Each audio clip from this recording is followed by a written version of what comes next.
제가 예전에 그 성경 공부 훈련 같은 걸 받은 적이 있어요. 여러분 그 예수전도단 아시나요? 예수전도단에서 하는 DTS라는 훈련이 있습니다.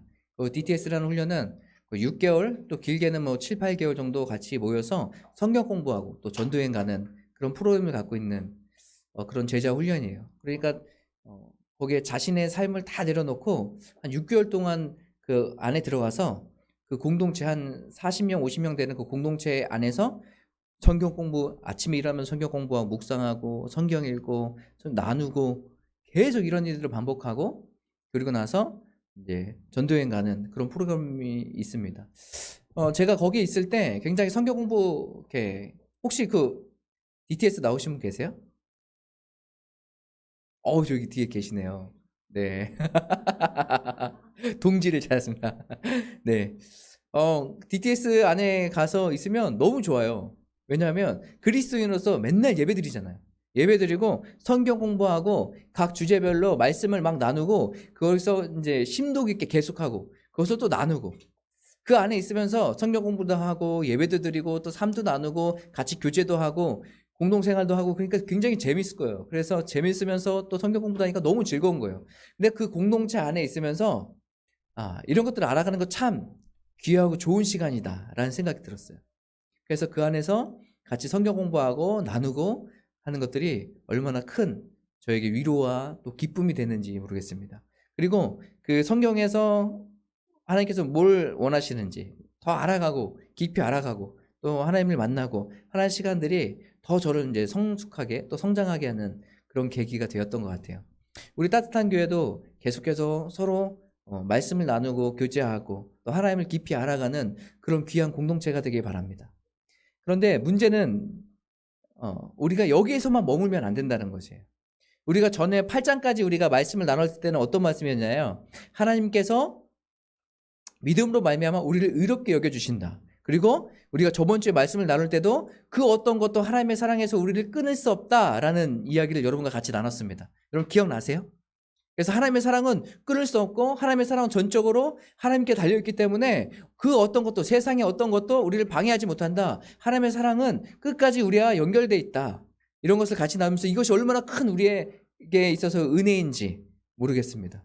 그래서 우리가 행위로 말미암아서 이렇게 여김을 받았다면 구원 받았다면 여기 있는 사람이 어떤 사람이 다 구원을 받을 수 있겠어요? 구원을 받을 수 없죠. 왜? 우리는 완벽한 사람들이 아니기 때문에. 그런데 하나님께서는 우리의 행위를 보다 믿음을 보시고 믿음으로 말미암아 우리를 의롭게 여겨주시고 구원받게 하셨기 때문에 이것이 전적인 하나님의 은혜라는 것이에요. 그래서 구원은요 전적으로 하나님께 달려 있습니다. 우리가 어떻게 잘해서 우리가 능력이 뛰어나서 우리가 구원받을 수 있는 존재가 되는 것이 아니라 온전히 믿음으로 말미암아서 주어지는 하나님의 선물이고 은혜예요. 그러니까 전적으로 하나님께 달려 있어요.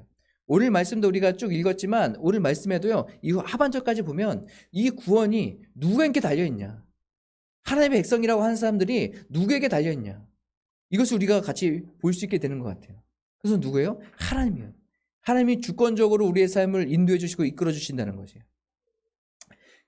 우리가 같이 성경 공부하고 여기까지만 하면 좋은데 그게 아니라 그 한 가지 더 나가야 진짜 온전한 그리스도인의 신앙으로 삶을 살아갈 수 있다는 것이에요. 예수전도단의 그 슬로건 중에 하나가 그를 알고 그를 알리자예요. 그래서 이제 그 뭐 본부 사무실이나 뭐 화요 모임 하는 장소에 가면 그런 그 팻말들이 이렇게 적혀 있어요. 그리고 홈페이지 들어가면 그렇게 나와요. 그를 알고 그를 알리자. 그를 알고 그다음 뭘 한다고요? 그를 알리자예요. 사도 바울이 오늘 말씀에는 읽진 않았지만 1절부터 5절까지의 내용에 보면 어떤 내용이 있냐면 유대인들, 그러니까 그리스도인, 자기가 그리스도인인데 본래는 누구였어요? 유대인이었어요. 그렇죠? 유대인이면서 그리스도인이었어요. 그러니까 유대인들을 향해서, 예수 그리스도를 믿지 않는 유대인들을 향해서 안타까운 마음이 있었어요. 이 사도 바울은 원래 우리가 잘 알듯이 이방인의 사도라고 얘기하잖아요. 그러니까 유대인 외에 이방인의 사도라고 해서 그 유대인 외의 사람들에게 복음을 증거하면서 여러 곳을 증거하면서 삶을 살았던 사람이 바로 이 사도 바울이거든요. 근데 사도 바울인데 그러면 이방인들에게만 복음을 전하고 이방인들에게만 뜨거웠던 사람이냐? 그것이 아니에요. 오늘 말씀을 읽진 않았지만 1절부터 5절까지 말씀해 보면 유대인들이 복음을 받는다면 얼마나 좋을까 하는 그런 애끓는 마음들이 이 안에 들어가 있어요. 그러니까 유대인들은 쟤네는 이제 글렀어 하면서 그냥 난 이방인에게만 전할 거야. 이런 게 아니라 뭐예요? 유대인에게도 그런 마음이 있었다는 거예요. 왜요? 자신도 유대인이잖아요. 자신의 고향 사람들, 하나님께서 택하셨다고 하는 사람들, 그 사람들인데 희한하게 그 사람들이 더 안 믿어요. 하나님의 백성이라고 하고 하나님께서 그들을 택하셨다라고 얘기하고 이스라엘 백성들을 지금까지 인도해 주셨고 육체적으로는 뭐예요? 아브라함의 조상이 누구예요? 이스라엘 백성들이잖아요. 유대인 사람들이잖아요. 그렇다면 예수 그리스도로 말미암아서 누군가 다 구원받고 믿음으로 말미암아 의롭게 여김을 받게 되는 놀라운 이 사건과 일이 누가 주도적으로 일어나야 되는 것이에요? 이스라엘 백성도 유대인 사람들이 주도적으로 일어나서 그들이 믿고 그들이 변화돼서 다른 사람들에게 다 전해야 되는 그런 사명을 갖고 있는 그런 민족이 아니겠습니까? 그런데 사도 바울이 볼 때 보니까 이방 사람들보다 더 안 믿는 사람들이 누구예요? 유대 사람들인 거예요. 그래서 사도 바울은 이로 말미암아서 어떻게 되냐면 근심하게 돼요. 사도 바울은 어떤 사람이죠? 그 전에 예수 그리스도를 믿는 사람이에요. 믿는 사람이니까 하나님의 은혜를 누렸어요. 끝없는 하나님의 사랑, 그 어떤 것도 끊을 수 없는 하나님의 사랑을 경험했던 사람이 바로 이 사도 바울이에요. 그러니까 사도 바울이 여기에서 그 사랑을, 감격과 기쁨을 경험했어요. 여기서 그냥 끝나는 것이 아니라 그 감격과 기쁨을 경험하는 사람들이 그 다음 단계로 나가야 될 게 뭐냐면 이 9장에 나와 있는 것이에요. 뭐예요? 그 한 영혼을 다시 한번 바라보기 시작하는 거예요. 우리가 정말 예수 그리스도를 믿는다면 우리는 그 다음 어떤 것을 해야 돼요? 복음을 증거하며 살아가야 돼요. 이것이 바로 그리스도인들의 삶이에요. 우리가 세상 사람들을 보고 믿지 않는 사람들을 바라보면서 그냥 아무 감정도 있지 않고 아무 느낌도 없는 그런 상태에 있다면 여러분 우리의 신앙을 다시 한번 점검하고 우리가 정말 예수님 안에 있는지, 예수 그리스도를 믿으면서 우리가 예수님 안에서 변화되면서 삶을 살아가고 있는지 우리는 다시 한번 점검해야 돼요. 왜요? 예수님을 믿고 은혜 가운데 있고 하나님의 끊을 수 없는 사랑을 경험한 사람들은요 거기서 멈출 수가 없어요. 왜요? 그 다음이 있어요. 하나님의 마음을 알아요. 우리도 가서 어떻게 해요? 증인된 삶을 살아가는 거예요. 복음을 증거해야 되는 거예요. 예수 그리스도를 믿지 않는 사람들을 바라보면서 우리가 중보하며 기도하는 것이에요. 우리가 알지 못하고 얼굴도 모르는 사람들이지만 그 나라와 그 사람들을 위해서 우리가 함께 기도해야 되는 것이에요. 그리고 우리가 할 수 있으면 어떻게든 노력해서 이웃에게 복음을 증거하며 살아가려고 노력해야 되는 거죠. 사도 바울은요 이런 고민이 있었어요. 같은 민족인데 전혀 유대 사람들인데 더 하나님을 잘 믿고 예수 그리스도 믿고 구원받아야 될 사람들인데 하나님께서 택하셨다고 하는 사람들인데 보니까 유대 사람들이 더 안 믿어요. 그러면서 이 유대 사람들을 위해서 기도하고 그 사람들을 위해서 어떻게 하면 복음을 증거할까 근심하는 그런 내용의 말씀이 1절부터 5절까지 있어요. 여러분 유대 사람들이라고 하면 사도 바울을 얼마나 괴롭혔는지 몰라요. 사도 바울 유대인 중에 유대인, 바리새인 중에 바리새인, 바로 그 사람이 바로 사도 바울 아닙니까? 사도 바울이 예수 그리스도를 만나고 나서 변화됐어요. 그리고 복음을 증거하면서 그 열정을 가지고 막 살아갔거든요. 그때 가장 많이 방해했던 사람들이 누굽니까? 핍박했던 사람이 누구예요? 유대 사람들이에요. 말씀에 보면 매도 한 40대에 한 대를 가면 매를 한 3번 정도로 맞고 유대 사람들로 인해서 죽임을 당하려고 막 그 위협을 받고 막 도망도 다니고 바다에 빠지기도 하고 그 일들이 누구로부터 나왔다고요? 유대 사람부터 나왔다고. 근데 그 유대 사람들이 그렇게 자기를 핍박하고 어렵게 하는데도 불구하고 지금 뭐예요? 사도 바울은 유대 사람들이 같은 민족이 하나님께 택함 받았다는 사람들이 예수 그리스도를 믿지 않고 삶을 살아가고 있는 그 모습을 보면서 안타까워하면서 근심하고 있는 거예요. 하나님께서는 이 이스라엘 백성들을 택하셨다고 하는데 이게 어떻게 된 일이지? 하나님 이스라엘 백성들을 택하셔서 하나님께서 구원받은 백성으로 삼으셨다고 했는데 하나님 이게 어떻게 된 거죠? 하나님의 백성으로 삼으셨다고 했는데 왜 예수 그리스도 믿는 사람들이 많이 일어나지 않는 거예요? 이것에 대해서 이 사도 바울이 굉장히 근심하고 있었어요. 이때 이 사도 바울이 깨달은 것이 있습니다. 깨달은 것. 사도 바울이 무엇을 깨달았을 거야? 오늘 말씀에 보면 나와 있습니다. 우리 6절 말씀 한번 같이 보실까요? 6절. 다 같이 한번 읽어보도록 하겠습니다. 시작. 그러나 하나님의 말씀이 폐하여 진 것 같지 않도다. 이스라엘에게서 난 그들이 다 이스라엘이 아니오. 이스라엘 백성 하나님께서 택하신 백성이에요. 맞아요. 택하신 백성이에요. 혈육적으로 육적으로는 맞아요. 맞는데 이 사도 바울이 이 근심하면서 다시 한번 생각해 봤어요. 하나님 이게 무엇입니까? 하나님께서 택하신 백성이라고 했던 이 이스라엘, 이 유대 사람들이 예수 그리스도를 믿지 않는 이 모습들을 보면서 하나님 이게 어떻게 된 거죠? 하나님께서 택하신 백성이라면 예수 그리스도를 다 믿어서 그들이 구원받고 그들이 변화되고 그들이 하나님의 백성으로 다시 한번 서야 되는 것 아니겠습니까? 이런 생각을 갖고 있었는데 오늘 이런 생각을 깊이 묵상하면서 이 사도 바울이 깨달은 것은 무엇이냐면 오늘 말씀같이 이스라엘에서 난 자들이 다 이스라엘이 아니라는 것이에요. 다 하나님의 백성인 줄 알았어요. 하나님의 택하심을 받은 사람들인 줄 알았어요. 그런데 이스라엘 백성이라고 이스라엘의 사람이라고 해서 그 사람이 다 이스라엘이 아니라는 거죠. 이것은 무엇을 이야기하고 있는 걸까요? 사도 바울은 그 다음에 이렇게 이야기하고 있습니다. 우리 7절 한번 다 같이 보실까요? 7절 시작. 또한 아브라함의 씨가 다 그의 자녀가 아니라 오직 이삭으로부터 난 자라야 내 씨라 불리리라 하셨느니. 아멘. 오늘 말씀에 보니까요, 이 아브라함 얘기가 나왔어요. 이 사도 바울이 성경에 굉장히 능통했습니다. 그래서 성경은 굉장히 잘 알았어요. 그래서 구약에 굉장히 능통했기 때문에 말씀을 전할 때도 구약 말씀을 굉장히 많이 인용해서 전했는데 오늘 말씀에도 아브라함 얘기를 합니다. 이 아브라함의 아들이 누구죠? 우리 이삭이에요. 이삭인데 이삭 말고 또 한 명의 아들이 있었죠. 누구죠? 이스마엘. 맞아요. 이스마엘. 어떻게 보면 이스마엘이 형이죠. 그렇죠? 왜냐하면 하나님께서 이 아브라함에게 나타나셔서 말씀하셨어요. 내가 너의 아내 사라를 통해서 아들을 낳게 할 것이다. 그가 그로 말미암아서 내 백성을 이뤄 나갈 것이다. 여기 말씀하셨거든요. 그런데 그것을 기다리다가 어떻게 합니까? 기다리다가 시간이 지났는데도 이거 아닌가 보다 생각한 거예요. 그래서 사라는 그런 믿음이 없었어요. 그러니까 어떻게 합니까?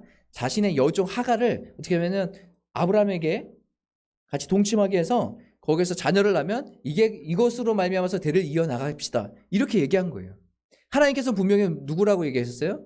사라의 몸에서 날 것이라고 말씀하셨는데 사라는 뭐예요? 그것을 믿지 않았어요. 내 몸에서 어떻게 그렇게 나겠어? 내 종을 통해서 아들을 낳으면 그 아들을 내 아들이라 생각하고 하나님의 아들이라 생각하고 그 대를 이어야지. 그래서 육신으로 생각한 거예요. 그러니까 세상의 방법으로 생각한 거예요. 그래서 누가 낳습니까? 이스마엘이 낳았어요. 이스마엘도 누구예요? 아브라함의 아들이죠. 그리고 나서 하나님께서 정말로 약속하셔서 누가 낳습니까? 이삭이 낳았어요. 이삭이 태어났습니다. 이삭이 태어나서 오늘 말씀해 보니까 이 이스마엘도 아브라함의 자손이고 이삭도 누구예요? 아브라함의 자손이에요. 그런데 하나님께서는 오늘 뭐라고 말씀하고 계세요? 7절에 아브라함의 씨가 다 그의 자녀가 아니라 오직 이삭으로부터. 이것은 뭘 얘기하냐면 약속된 하나님의 약속 안에 있는 사람들에 대해서 이야기하는 것이에요. 우리 그 다음 8절을 같이 보실까요? 8절 한번 다 같이 읽어보겠습니다. 시작. 곧 육신의 자녀가 하나님의 자녀가 아니요 오직 약속의 자녀가 씨로 여김심 받으니라. 아멘. 오늘 말씀해 보니까 곧 육신의 자녀가 하나님의 자녀가 아니요 오직 약속의 자녀의 씨로 여기심을 받느니라. 이 얘기는 뭐냐면 여러분 육신으로 태어났다고 해서 그 모든 것이 약속의 자녀가 된다는 것이 아니에요. 이스라엘 백성 모두가 하나님께서 이스라엘 백성을 택하셨다고 해서 그 안에 살아가는 이스라엘 백성 모두가 약속의 자녀가 될 수가 없다라는 것이에요. 이 약속의 자녀는 누구라는 것이에요? 오늘 이삭을 통해서 하나님께서 말씀하셨던 그 이삭을 통해서 그것을 이어나가는 것이에요. 그리고 나서 또 한 명을 또 예를 듭니다. 예를 든 게 누굽니까? 야곱과 에서에 대해서 얘기해요. 야곱과 에서에 대해서 얘기해요. 하나님께서 태어나게 하실 때 야곱을 먼저 그 다음에 믿음의 계보를 이어갈 수 있는 사람으로 정하셨어요. 에서가 형임에도 불구하고 그 다음에 어떻게 됩니까? 에서는 야곱을 섬기게 됩니다. 하나님께서 그렇게 얘기하셨는데 그것을 어떻게 하셨다고요? 택하셨다고 얘기해요. 택하셨다. 여러분 우리의 모든 구원의 역사 구원받게 하심 이것은 다 모두 누구에게 속해 있나요? 하나님께 달려있어요. 하나님께 속해 있어요. 하나님의 주권적으로 하나님께서 그 계보를 이어나가시는 것이에요. 그렇기 때문에 지금 뭐예요? 이 두 아들이 있지만 두 아들 중에서도 누구를 택하셔서 하나님께서 야곱을 택하셔서 믿음의 계보를 이어나가시는 거예요. 그래서 우리가 구약 성경에서 많이 볼 때 이 구약 성경의 이스라엘 백성들이 뭘 얘기합니까? 아브라함의 하나님, 이삭의 하나님, 야곱의 하나님. 여러분 이거 들어보셨어요? 성경을 읽다 보면 아브라함의 하나님, 이삭의 하나님, 야곱의 하나님. 이거 뭐냐면 이스라엘 백성들의 믿음의 계보예요. 믿음의 계보를 쭉 얘기한 거예요. 그래서 우리가 이스라엘 백성들이 그들의 조상이라고 할 때 아브라함, 이삭, 야곱을 얘기해요. 근데 우리도 똑같이 뭘 얘기합니까? 우리 믿음의 조상하면 누구예요? 아브라함이에요. 아브라함. 우리도 이스라엘 백성들이 아니죠. 우리는 이스라엘 백성들이 아니에요. 이스라엘 백성들이 아님에도 불구하고 우리는 믿음의 조상하면 누구를 얘기해요? 이순신을 얘기합니까? 세종대왕을 얘기해요? 그렇게 얘기하잖아요. 왜 우리 한국 사람을 얘기하지 않죠? 믿음의 조상하면 누굴 얘기해요? 아브라함을 얘기해요. 아브라함을. 왜 그렇게 할까요? 우리는 같은 종족도 아니고 한 번도 본 적도 없고 사진도 본 적도 없는데 우리는 왜 믿음의 조상을 아브라함이라고 우리가 고백하면서 삶을 살아갈까요? 오늘 이 사도 바울이 이스라엘 백성이라고 해서 다 이스라엘이 아니다라는 것을 이야기하고 있죠. 그 얘기는 뭔가요? 예수 그리스도를 믿는 사람만이 믿음의 그 계보를 이어갈 수 있다는 것이에요. 우리가 그 아브라함의 그 믿음, 우리가 지금 살아가는 이 시대를 살아가는 예수 그리스도를 믿는 그 믿음이 같은 믿음인 거예요. 그러니까 아브라함을 우리가 믿음의 조상이라고 이야기할 수 있는 거예요. 사도 바울은 우리가 교회 다니니까 당연히 구원받은 백성들이지 이렇게 이야기하고 있지 않아요. 교회에 다녀도 이 안에서 정말로 예수 그리스도를 믿는 사람들이 구원받는 사람들인 거예요. 정말로 믿는 사람들이 예수 그리스도 안에 거하는 사람들이 바로 구원받는 백성이 되는 거예요. 하나님께서는 우리를 택하셔서 이곳 가운데 부르셨습니다. 여러분 믿으십니까? 우리가 그렇다면 이 공동체로 하는 모였다면 우리 안에서 한 명도 빠짐없이 정말 예수 그리스도를 잘 믿어서 모두가 구원받는 백성이 되기를 간절히 소망합니다. 특별히 하나님께서 이 유대 사람들에게 그 예수 그리스도를 믿게 하신 그 첫 번째 사람들이 누굽니까? 제자들 아니겠어요? 제자들의 베드로가 뭐라고 고백합니까? 주는 그리스도시요 살아계신 하나님의 아들입니다. 유대인이에요. 그때는 유대인이었어요. 그러니까 유대인 중에 누구든 다 예수 그리스도를 믿는 사람이 없었어요. 그런데 그때 제자 중에 한 명인 베드로가 뭐라고 고백해요? 주는 그리스도시요 살아계신 하나님의 아들입니다. 라고 고백하기 시작해요. 그러니까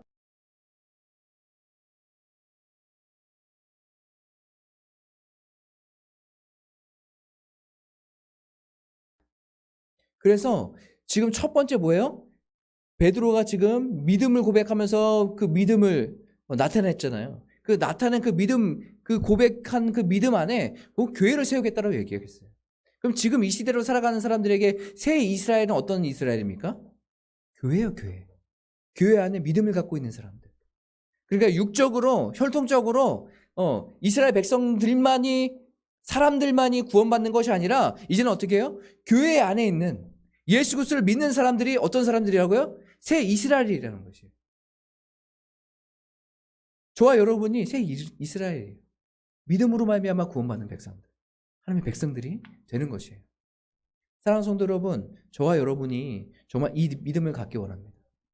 정말 아브라함이 가졌던 그 믿음이 우리의 믿음이 되기 원해요. 그래서 이 믿음을 가지고 우리가 이 받는 은혜를 가지고 저와 여러분들이 이웃들에게 복음을 증거하며 살아가는 저와 여러분 됐으면 좋겠어요. 사도 바울이 하나님의 은혜를 받고 구원을 받아서 더 이상 이것을 멈출 수 없어서 이는 나아가서 복음을 증거하며 나아갔던 것처럼 저와 여러분도 그 은혜를 받은 사람들이라면, 구원을 받은 사람들이라면, 정말 믿음으로 삶을 살아가기 원하는 사람들이라면 어떻게 해요? 복음을 증거하는 거예요. 이웃들에게 복음을 증거하며 살아가는 거예요. 그리고 우리가 지금 있는 곳에서 난 교회 다니니까 그냥 당연히 구원받은 백성들이지 이렇게 생각하지 마시고 정말로 믿음으로 내가 살아가고 있는지 날마다 점검하면서 여러분이 구원받은 백성인지 점검하며 살아가는 저와 여러분이 되셨으면 좋겠어요. 이것이 바로 믿음 안에서 가는 백성들의 삶이 아닐까 생각됩니다. 우리 이 시간에 같이 찬양하며 기도했으면 좋겠습니다.